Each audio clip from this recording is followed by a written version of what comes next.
Umar bin Khattab memasuki Yerusalem tanpa penjaga dan berjalan kaki.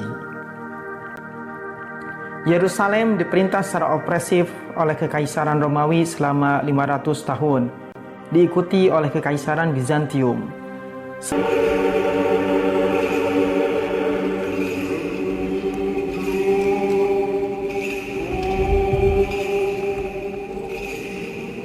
Selama masa ini, ada pemberontakan orang Yahudi di mana banyak orang Kristen terbunuh.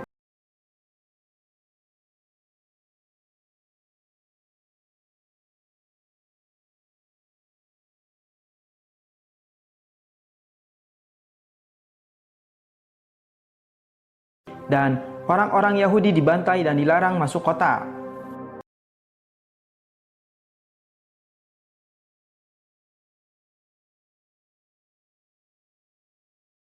Kemudian Khilafah mengundang Yerusalem untuk bergabung dengan damai. Patriark Sophronius setuju untuk menyerahkan kota tersebut dengan syarat bahwa Umar bin Khattab yang saat itu menjadi khalifah menandatangani kontrak sendiri. Umar pergi ke Yerusalem tanpa penjaga, dengan hormat turun dari kudanya untuk memasuki kota Yerusalem dengan berjalan kaki, mengenakan jubah usang untuk akhirnya memberikan hak kepada orang Kristen dan Yahudi yang akan tinggal di bawah pemerintahan Islam dalam Perjanjian Umar. Untuk pertama kalinya di kota-kota sejarah panjang itu tidak ada pertumpahan darah, tidak ada perampokan dan tidak ada pembantaian.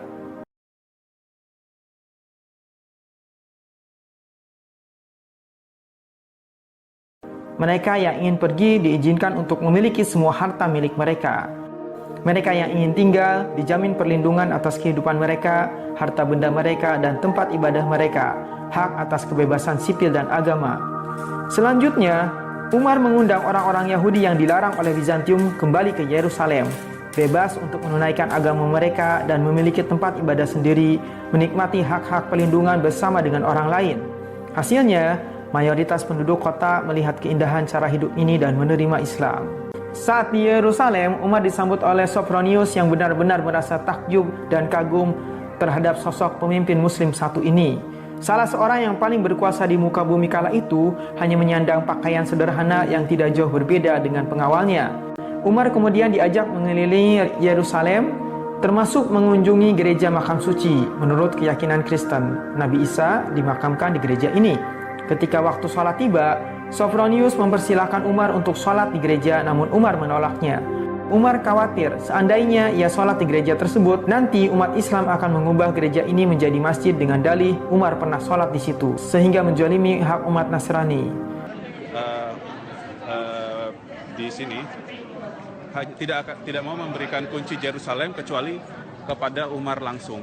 Jadi Umar datang ke Yerusalem pada tahun 637 Masehi dan diajak oleh Patriark Sophronius tersebut ke gereja of Holy Sepulchre ini.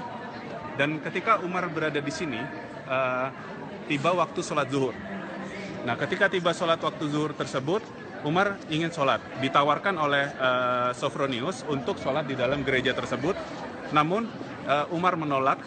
Alasan Umar menolak waktu itu, kalau saya sholat di sini, menurut Umar, maka umat Islam sesudah saya akan menjadikan gereja ini sebagai masjid. Maka Umar tidak ingin hal itu terjadi. Umar ingin memastikan bahwa umat Kristiani tetap bisa menggunakan gereja ini sebagai tempat ibadah mereka. Oleh karena itu, Umar sholat di luar gereja tersebut. Di tempat gereja yang di tempat Umar sholat tersebut, saat ini dibangun Masjid Umar. Masjid Umar ini menandai bahwa tempat Umar sholat tersebut ketika pertama kali masuk ke Yerusalem setelah menaklukkan Yerusalem. Fakta yang menarik juga, sebagai tanda terima kasih, Sophronius memberikan kepada Umar kunci dari gereja Church of Holy Sepulchre itu kepada Umar untuk dipegang, tapi Umar menolak. Namun Umar memberikan kepada keluarga Muslim lokal yang tinggal di Yerusalem ini untuk menjadi juru kuncinya. Jadi sampai hari ini, sampai detik ini, juru kunci dari Church of Holy Sepulchre ini adalah keluarga Muslim. Jadi juru kuncinya adalah keluarga Muslim, bukan gereja itu sendiri. Ini karena sebagai tanda terima kasih tanda terima kasih dari Sopronius terhadap Umar. Saya cerita hal ini sekedar untuk memberikan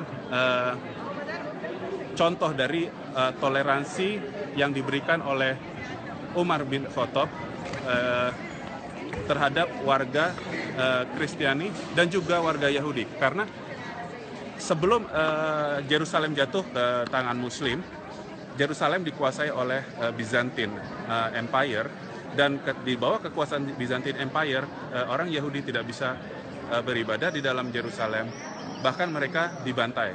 15 tahun sebelum jatuhnya Yerusalem ke tangan Umar bin Khattab, itu orang Yahudi tidak bisa sholat, tidak bisa beribadah di sini. Ketika Umar menjadi khalifah, semua umat Kristiani, semua umat Yahudi bisa kembali beribadah, dan mereka bahkan mendapatkan kebebasan untuk menjalankan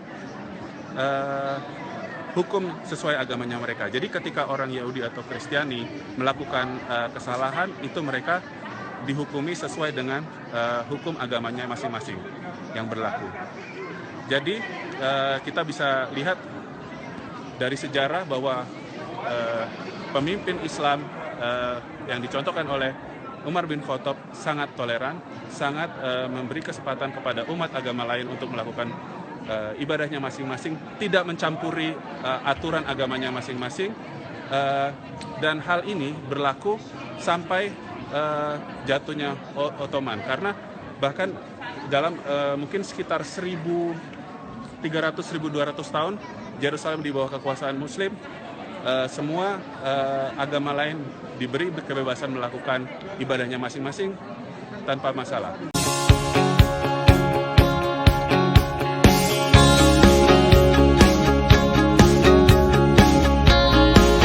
Namun yang paling terkenal adalah saat itu Khalifah Umar bin Khattab diajak untuk berdoa di gereja Makam Kudus, namun beliau menolak karena takut terjadi hal yang tidak diinginkan. Dan yang menarik, kunci dari pintu gerbang gereja Makam Kudus dijaga turun-temurun oleh keluarga Muslim.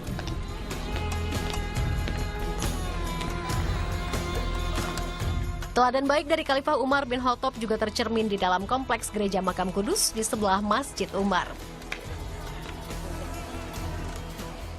Demi mencegah perpecahan di antara berbagai aliran Kristen, seorang penjaga Muslim diperintahkan memegang kunci pintu gereja Makam Kudus ini. Gereja yang dipercaya sebagai tempat Isa Al-Masih disalib, dimakamkan, lalu dibangkitkan. Wajih Nusaybeh adalah keturunan klan keluarga Muslim Nusaybeh yang didapuk tanggung jawab turun-temurun memegang kunci gereja. Our Muslim family arrived to Jerusalem in the 7th century with the Caliph Omar, and we are in charging of opening and closing the church. And this job inherited from father to the son. Tidak sekedar pemegang kunci, keluarga Nusaybeh juga menjadi kunci kedamaian dan toleransi antar umat beragama dan aliran sejak berabad silam. Karena itu tiap kali kunjungan para pemimpin agama Kristen, Nusaybeh selalu dilibatkan. Hingga kini ada 5 aliran dalam agama Kristiani yang memiliki tempat ibadah khusus di gereja Makam Kudus, yakni Kristen Yunani, Katolik, Armenian, Koptik, dan Aramaik. Masing-masing beribadah dengan damai. Keberadaan keluarga Nusaybeh sebagai pemegang kunci gerbang gereja jadi salah satu faktor yang memungkinkan kedamaian ini terus lestari.